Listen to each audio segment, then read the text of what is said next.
time has come, finally.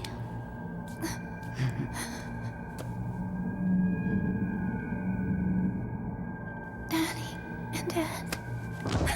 Now, give me the Philosopher's Catalyst.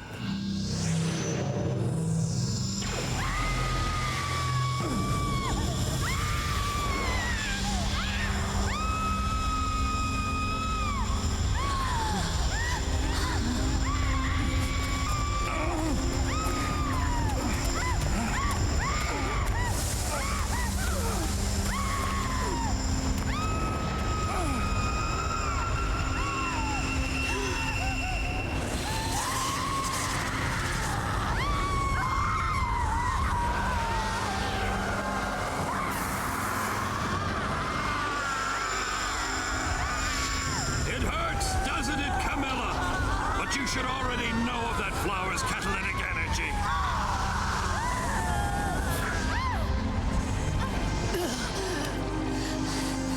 My beauty. My sweet beauty.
Here they come.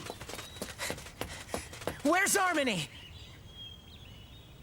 Thank you. Hold it right there. Hey, if you can't tell, we're in a hurry! The report will have to wait. Hold it, I said. What's gotten into you? I was specifically asked not to allow your entry. By who? Is that so? Well, then we're just gonna have to force ourselves in! I'm sorry to do this, but we're not gonna hold back. Edward, you have to listen to us. There's no time! Harmony's in danger! You never stop to think, do you? Think about Harmony's feelings. Harmony's feelings? Who cares? She's my apprentice. I have to help. I have to save her! What good is a master who can't help his apprentice? What good is alchemy then? So you have to. Yes, I have to! Then you give me no choice. You think we're only kids, don't you? And we'll grow up soon enough. But that's not true for Harmony. Now is all she has! I figured this day would come around sometime. Get out of the way!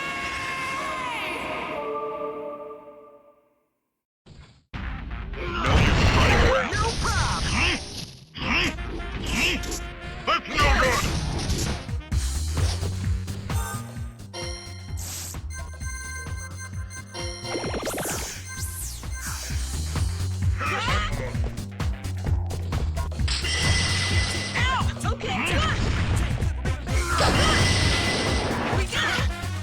That's no good.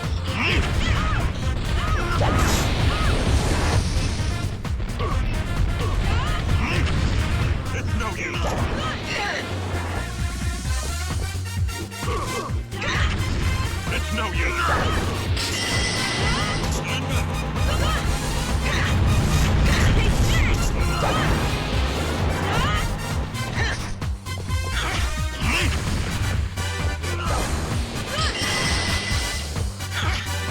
It's no use. It's no use.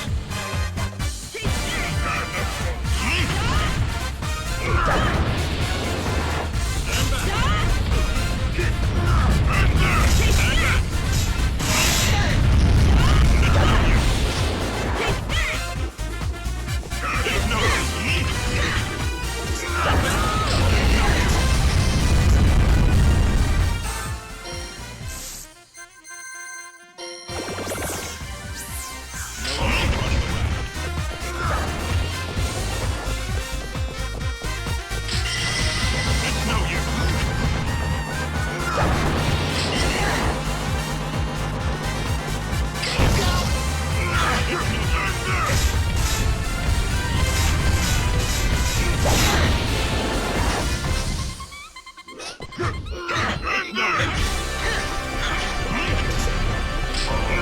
It's no use. It's no use. Get back! It's no use. That's no good. It's no use. Stand back. Stand back.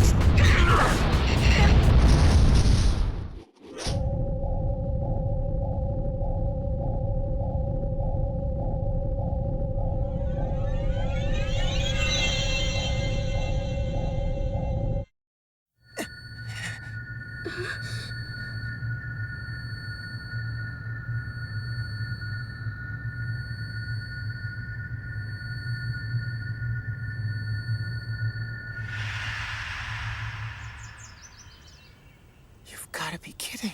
That's impossible.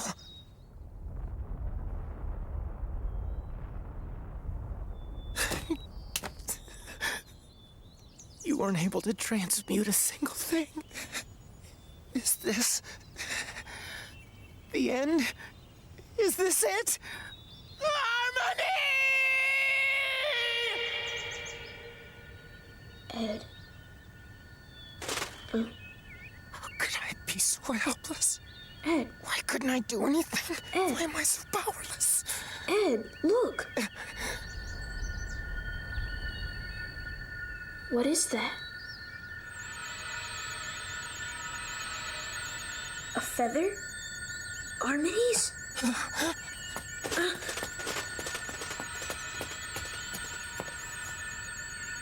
So it is.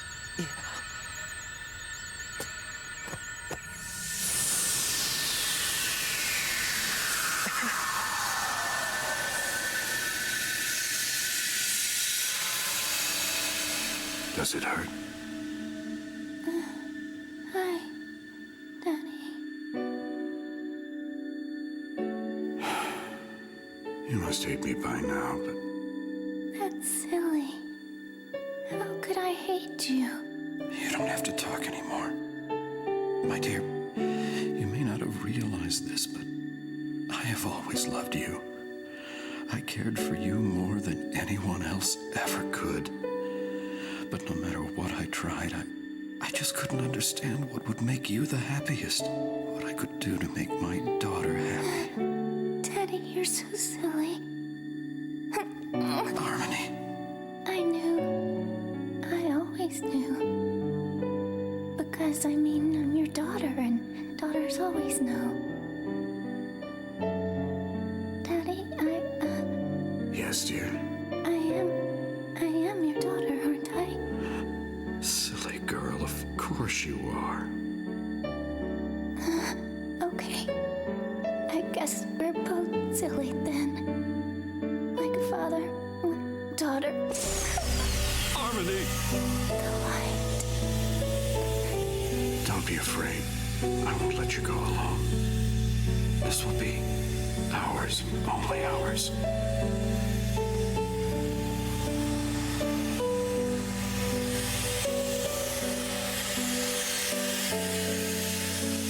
I'm sorry.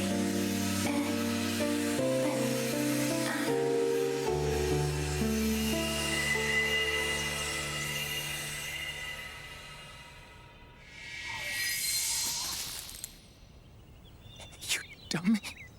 You big dummy. Are you satisfied? Does that make you happy? Did you see? Were they smiling, Edward?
Dear Ed, I'm writing this letter in preparation for our inevitable farewell.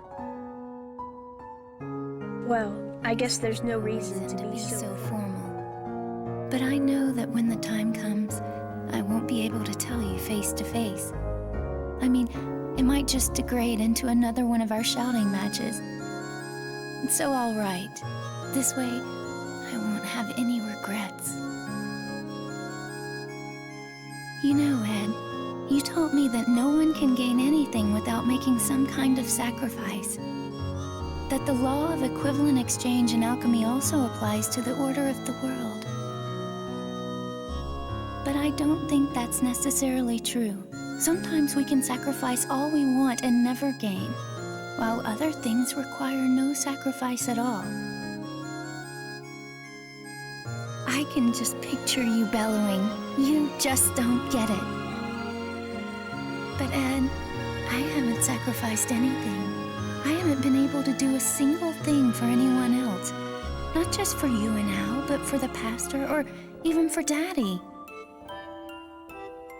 And yet, in exchange, I've received something so big, I can't even begin to imagine what the equivalent price would be. Equivalent exchange may apply to the order of the world, but not to people. The human existence lies on a higher plane, one that's not bound by those silly rules. At least that's what I think. Sorry, I didn't mean to go off on a tangent like that. I really just wanted to thank you. So I'll write it right here. Thanks. And that's from the bottom of my heart. Whenever I think of you and Al, I'm so grateful. Not that I'd be able to tell you face to face, of course. But I couldn't possibly get away without letting you know, even if there was nothing I could do or nothing I could give. So, yeah, I think this letter was a good idea. I hope you get what I'm saying. Maybe... No, I won't go there. It's getting noisy outside, so I'll stop here. Farewell, and take care. And thank you for everything. Best wishes to my small but mighty master.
Let me help you make your wish come true. Yes, of course. The boys are here too.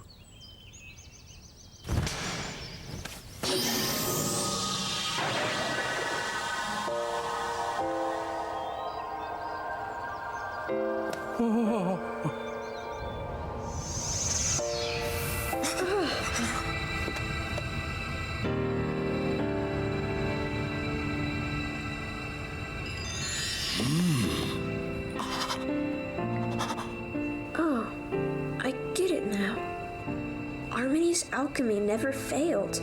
It was just dormant.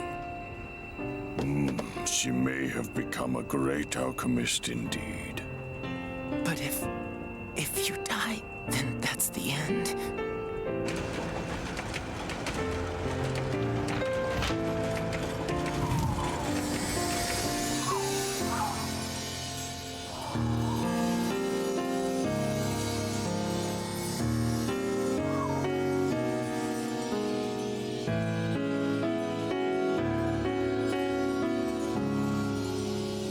Are you watching?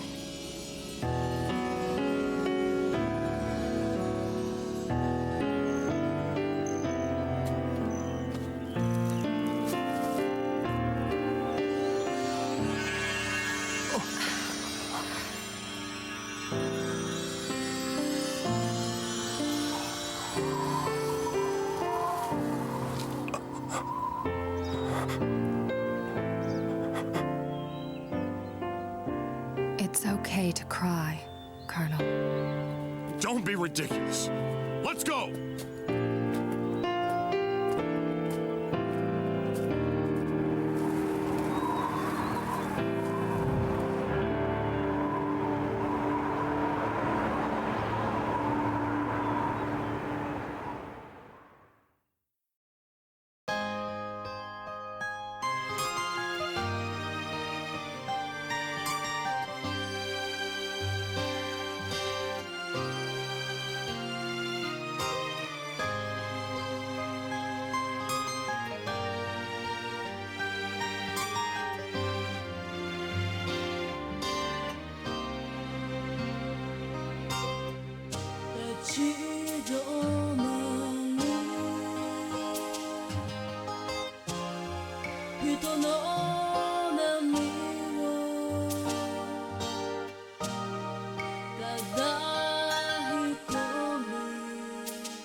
I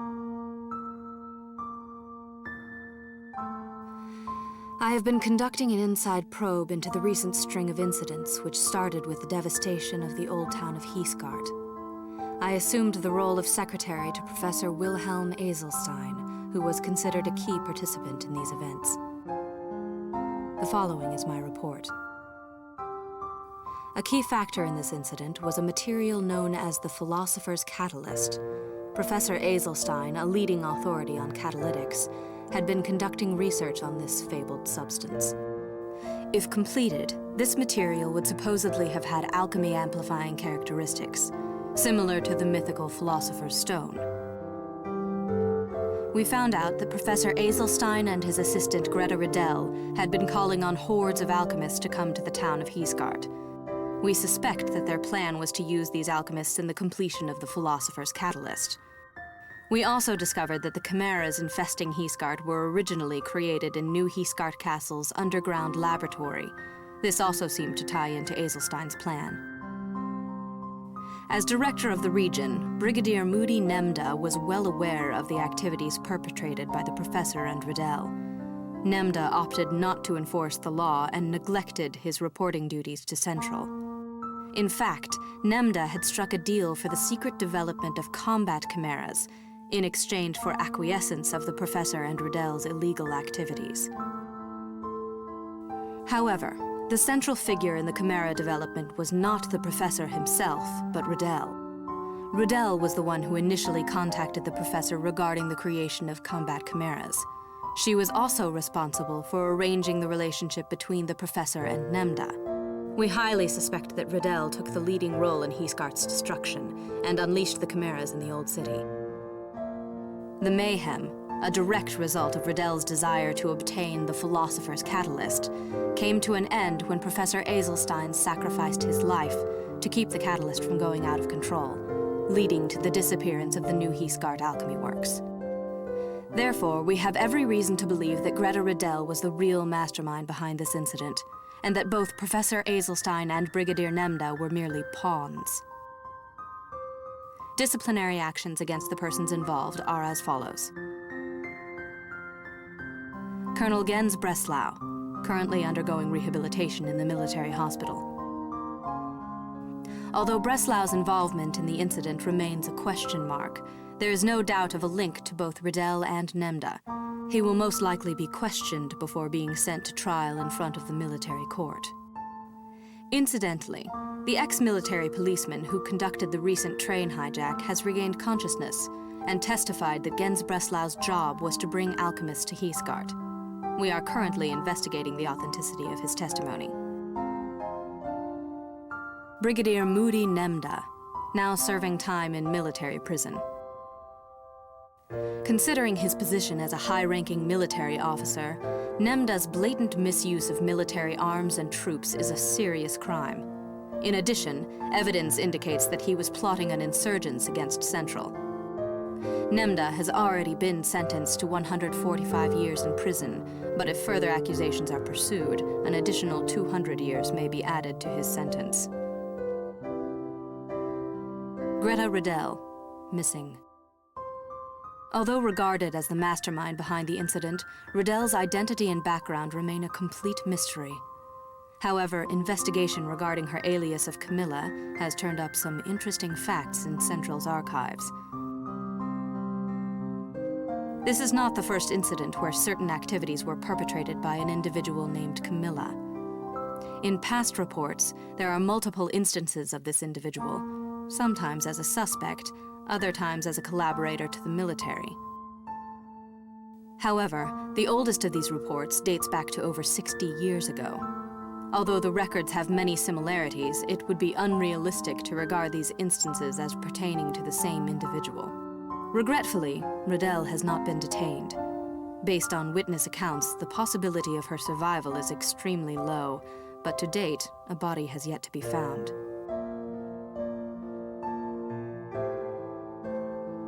Professor Wilhelm Eselstein, missing. Eselstein vanished along with the alchemy works. His survival is highly improbable. The fact that he was partaking in illegal activities amidst this chain of events is true. However, he also sacrificed himself to save countless lives from the out-of-control catalyst. It is unclear what he was after, or what he was trying to protect by obtaining the Philosopher's Catalyst. Whatever it was, we can say that Wilhelm was a man of contradictions. Reported by Lieutenant Hawkeye. Postscript. Due to the derailment of his train, a state alchemist was present in Heathgard during the incident. No evidence of his direct involvement has been found.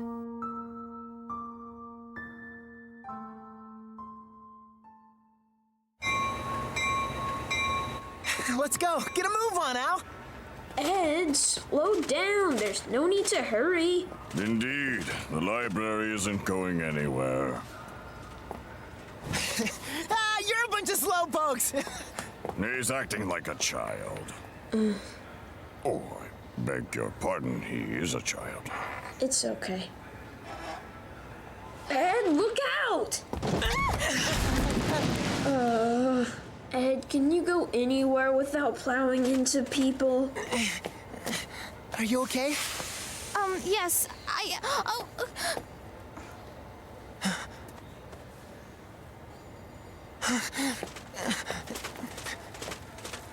So sorry.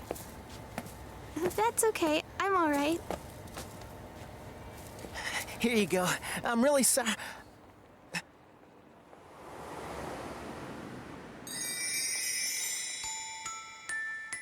Oh, thank you.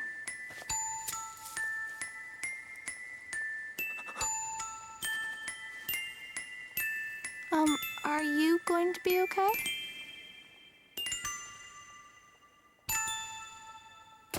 Me? Never been better.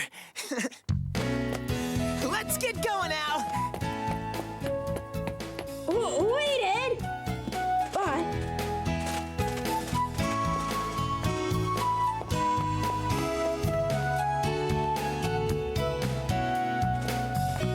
Is something the matter, Ed?